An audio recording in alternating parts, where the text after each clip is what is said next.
ભક્તિ કરતા છૂટે મારા પ્રાણ પ્રભુજી એવું માગું ભક્તિ રહે જન્મો જન્મ તારો સાથ પ્રભુજી એવું આવી જગ્યાએ આપણને બેસવાનું મળે. આ તો આપણે ભાગ્યશાળી કહેવાય. કદાચ ના હોય ને કદાચ જો ઘેર ઊંઘી રહ્યા હોય તો ના હોય નો સપનો જોઈએ, કાં તો ના હોય મોબાઈલ મચેડીએ, ના હોય નો મય ચિત્ર જોઈએ. શું કરે જોવે કે ના જોવે? આટલું સરસ ભજન ચાલે તો કઈક હજુ નરિયો બેઠા બેઠા મોબાઈલ મચેડે. શું કરે એમ કે આપણો વાંક છે તાર રાખનાર નો વાંક છે. પણ અંતકરણ જેનું ઊંધું હોય આ જગ્યાએ આવી ગઈ જો કદાચ નહીં શકું આવા સાનિધ્ય એટલે કોઈ કદાચ આમાંથી શીખી જાય. હા, અમે મહારાજ ની સામે બેસતા હતા અને મહારાજ ભજન ગાય, અમે જીવતા હતા. હા, આવી સેવાઓ કરતા હતા, આવી રીતે આવતા જતા હતા. અમે તો આજકાલના મહારાજ આ બધા આ મહાપુરુષો અમને ઉછેરી મોટા કર્યા. શકું ભાઈ, હા, આ મૂર્તિઓ બેઠી ઓછી નહીં આપતી. હમણાં સાનિધ્યની અંદર અમે ઉછરી મોટા થયા અને એમણે અમને લાડે લડાયા, એમણે કઈક શીખવાડ્યું. એમનામથી અમે કશું શીખ્યા છીએ. હા, અને બધાયથી ભજન ગાતા થાય એવું નથી મારા. હા, આ ભજન ગાવા હતું હું જયારે ભજન મંડળમાં જઉં તો આપણને વાજા પેટી નથી આવડતી. તે બધા ગાય ને મારા વાજા પેટી ફર્સ્ટ ક્લાસ વગાડે અને મને તોન ચડે.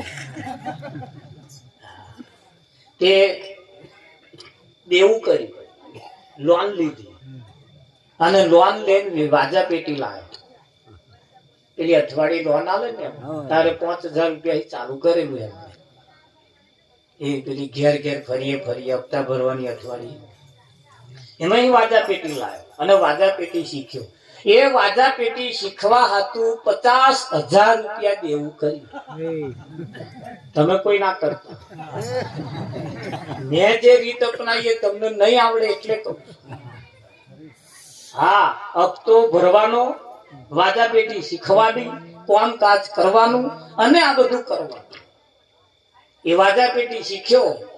એક વખત જે બતાવી જાય મને આ રીતે અહીં વગાડવાનું, બસ 2 ભજન ખાલી વગાડતા એમને શીખવાડી દીધું. પછી જાતે વગાડતો શીખી. ભલે બીજું બધું નહીં આવડતું પણ એટલું વગાડતો તો આવડે જ, શીખી ગયો. પછી ભજનો કરવા જઈએ તો માઈક ચીચવાડા મારે, બંધ થઈ જાય. એ પાછી લોન લઈને 65,000 રૂપિયા લોન લઈને પાછું આ માઈક સેટ બધું લાયા. હજુ હપ્તા ભરવાનું ચાલુ છે, હજુ હપ્તા ભરવાના ચાલુ છે. કે અમે ખા કરીએ એટલે પેલા ભરાતા શકું. પણ જો કોઈને આ કરતો આવડી જાય તો અમે કઈક પામી લેવાય એવું. અમારે મંડળ વાળા તમે જુઓ, મંડળમાં બેઠા હોય તો સુધી બીડી નહીં પીવે.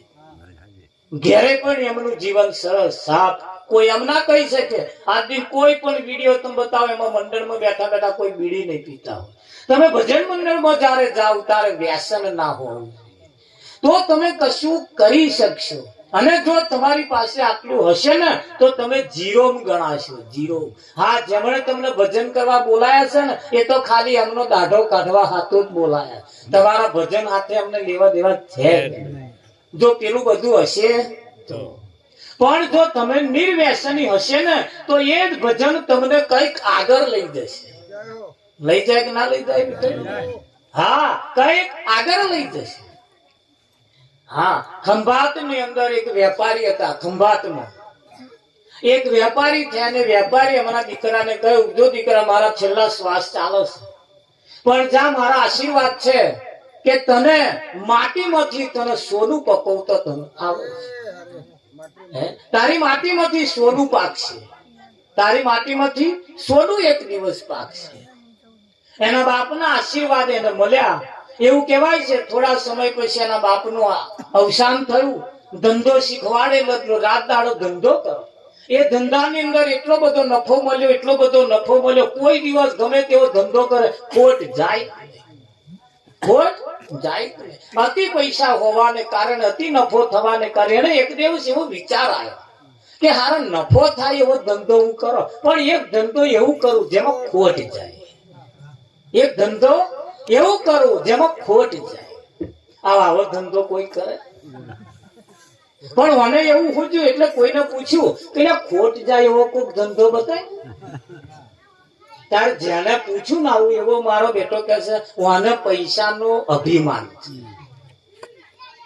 કે ખોટ જાય એવો ધંધો શીખવો ને આપણને એવું કહે, પણ લાઈન શીખવાડું. આ જેટલું કમાયો હોય એટલું બધું જતું રહે, ભિખારી થઈ જાય. એવું શીખવાડ્યું મારે કે ખોટ જાય એવો ધંધો કરો. તાકે જો બીજા દેશની અંદર જો લવિંગ પાકે છે ને તો અહીં ભારતમાં અહીં મોંઘા મોંઘું લવિંગ ખરીદી લે અને તે દેશમાં વેચવા જાય. આવો જો પાકતું હોય તો આવો લઈને જાય, વેચાય ભાઈ? વેચાય? હિમાલયમાં જઈને બરફનો ધંધો કરે. ખરો વેપારી એ જ કહેવાય. હિમાલયમાં જવાનું અને ત્યાં બરફ વેચવા. જો વેચતો આવડે, ધંધો શીખવો હોય તો, કઈક કમાવવું હોય તો હા હિમાલયમાં જાઓ અને ત્યાં બરફ વેચ્યા તો તમે ખરા વેપારી. તે પેલે એવું શીખવાડ્યું. તે મોંઘામાં મોંઘું બધું લવિંગ ખરીદ્યું, ટિમ્બરમાં ભરી અને જે દેશમાં પાકતું હતું ત્યાં કિનારે ઉતર્યો ને તેના રાજા સુલતાન તો હોમાં મળ્યા. તો ભાઈ કઈ જાવ છો? કે તમારા દેશમાં લવિંગ વેચવા આવ્યો છે. તમારા દેશમાં લવિંગ વેચવા આવ્યો. તારે એ જે સુલતાન હતો એના હાથમાં ચાયણી હતી, ચાયણી વેચવા, અને એના માણસો પાસે ચાયણીઓ હતી. એટલે મને પૂછ્યું કે આ ચાયણીઓ કેમ લઈને આવ્યા છે? કે આ નદીના રેતમાં મારી વેટી ખોવાઈ ગઈ છે અને વેટે ખોરવા હતું અમે ચાયણો લઈને નીકળ્યા છીએ. 2 દાડા ખોરીએ છીએ પણ હજુ વેટી મળી નહીં. કેવું છે? સારું, પણ તમે અહીં કેમ આવ્યા હતા? કે હું લવિંગ વેચવા આવ્યો. અરે તમને ભોન છે કે અહીં નર્યું લવિંગ પાકે છે? અહીં નર્યું લવિંગ પાકે છે એવું તમને ભોન નહીં કે? તમને કોને આ ધંધો શીખવાડ્યો? કે કોઈ શીખવાડ્યો એટલે તો હું લઈને આવ્યો. સુલતાન સમજી ગયા, મોનું ના મોનું ઓને એની મસ્કરી કરી હોય એવું લાગે, ઓને એની મસ્કરી કરી હોય એવું લાગે કે મારી મસ્કરી નહીં કરી, પણ મારા પિતા એવું કહેતા હતા, બેટા એક ધંધો એવો તું કરજે, તારાથી એક ધંધો એવો થશે, તારાથી એક એવું થશે કે માટીમાંથી હોનું પાકશે, માટીમાંથી હોનું પાકશે. અને મારા બાપના આશીર્વાદ છે, એક દાળ માટીમાંથી હોનું પાકશે અને પાકશે એવું આમ કરી નેચે આમ કરી ચપટી ભરી અને રાજાના હાથમાં મૂકી તાર મય વેટી ને જે રાજા 3 દાડા ખોરતો હતો. તારે એ રાજા 3 દાડા ખોરતો હતો. સુલતાને વિચાર કર્યો 3 દાડા આ ચાયનો લઈને મથો આ વેટી નથી મળતી અને આ તમારી ચપટી નેકરી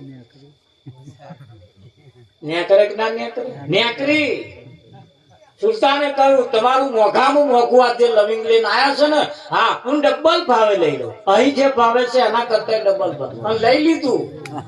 જો માટીમાંથી હોનું પકવીને પણ પાકેટ ના પાકે. તમારી અડગ મનના માનવીને ક્યારે હિમાલય લડતો નથી, સ્થિર કદમ હોય એને ક્યારે રસ્તો જડતો નથી. એ આવાજા પેટી શીખ્યા, ભજન ગાતા શીખ્યા અને એ ગાતા શીખ્યા. નટુરામ મહારાણી જોડે અમે રાજસ્થાન જઈએ ત્યારે એવા મને કહેતા હતા, મગર ભજન કેવી રીતે ગાવાનું આવડે છે કે? ના બાપુ આ ચીરા બધું ગઈએ તા કે એવું નહીં. હા, શુદ્ધ ગુજરાતી ભાષામાં ગાવા, ચોખ્ખો શબ્દ બોલવાનો, ગળામાંથી ઇક્કો હાલવાનો. જો કોઈ શીખવું હોય તો, અને ભજન ગાતો જો શીખવું હોય તો રામજી, હા, હિંગ મરચું ને વાંબલી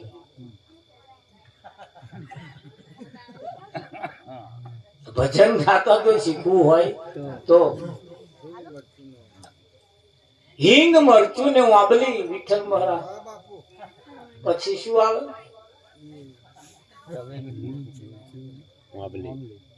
એક વસ્તુ નીકળી જાય છે, છેલ્લે આવે તેલ.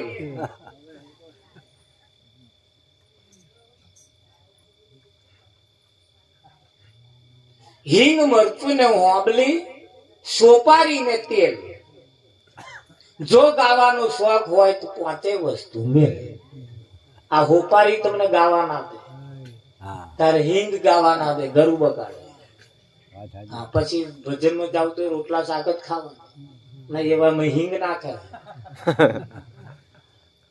હા, હિંગ, મરચું ને હોબળી, સોપારી ને તેલ. ગાવાનો શોખ હોય તો પાંચે વસ્તુ મેળ. તજ, લવિંગ ને એલચી, વલિયારી ને દડાક. જો ગાવાનો શોખ હોય તો પાંચે વસ્તુ રાખ. આ એના નિયમ છે પાછા. મહારાજ કહેતા હતા ભજનમાં જાવ એટલે હારી પેટ ના લાડવા નહીં ખાવાના, ખાવા જેટલો એકાદ ખાઈ લે. તે પેલા હું 8-10 આપી જતો, અને ગાવાનું થાય તો લગીન ગાઉં, પછી મહારાજ નો વારો આવે તો પાછળ નાખ કરો બોલા. ત્યાં તો ટ્રેક્ટર માં લઈ જાય તો લઈ જાય મધે ઊંઘી જાઉં. પણ એ કરતે કરતે કરતે મહારાજે જયારે આ વિદ્યા શીખવાડી, મહારાજે જયારે આ બાબત શીખવાડી, પછી એ વિદ્યા મેં ધીરે ધીરે બેહાડવાની કોશિશ કરી. અને શીખતે શીખતે આવા જ સંઘની અંદર ફરતે ફરતે ફરતે આવા મહાપુરુષોના સાનિધ્યમાં રહેતે રહેતે રહેતે રહેતે આ કઈક શીખ્યા. અને એની સાથે કઈક શીખવાનું મળે. પણ અડગ મનના માનવીને હિમાલય નડતો નથી, સ્થિર કદમ હોય અને ક્યારે રસ્તો જડતો નથી. પણ આ જગ્યા ઉપર આયા પછી નજર પવિત્ર રાખવી. આપણા ભાવ પણ પવિત્ર રાખવા પડે, આપણી ચાલ ચલકત પણ સારી રાખવી પડે, આપણી રહેણી કહેણી પણ સારી રાખવી પડે. હા, અહીંયા આયા પછી જો ડાબી આંખે જોયું તો ભોગ મળે, ભોગ મળે. અહીંયા બીજું કશું જોવા જેવું છે નહીં. અને એટલે કહ્યું છે કે જેની કુબુદ્ધિમાં